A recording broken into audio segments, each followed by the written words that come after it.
ट्याक्क अब बनाएर रेडी भइसकेछ। अब चाहामै कस्तो होइन चाहामै कस्तो हुन्छ क्या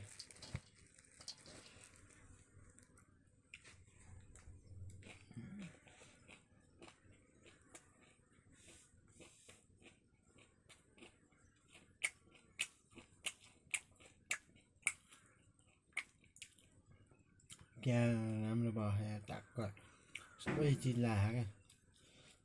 अब ट्याक्क मम्मी बाबालाई पनि राखिदिन्छु अनि मम्मी बाबा भाइलाई खोल्ला नि त्यो राखिदिन्छु यहाँ गाइज।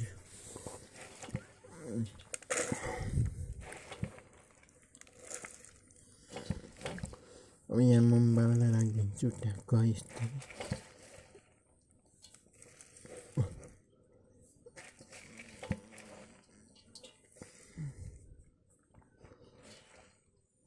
ट्याक्क भयो। यति राखिदिन्छु ट्याक्क यति नै यति राखिदिन्छु त आजको भिडियो नि अब यहीँ इन गर्छु होइन। त आजको भिडियो यति इन गर्छु। त आजको भिडियो कस्तो लाग्छ छोटो मोटो एन्ड कमेन्ट गरिदिनु एन्ड बेल आइकन सब्सक्राइब गरिदिनु एन्ड बेल आइकन अन गरिदिनु किनकि तपाईँहरूसम्म पुग्नेछ। त हामी 200 को नजिक छौँ त सब्सक्राइब गरिदिनु। अन्त आजको भिडियो यति नै। त नेक्स्ट भिडियोमा भेटिनेछौँ। By by.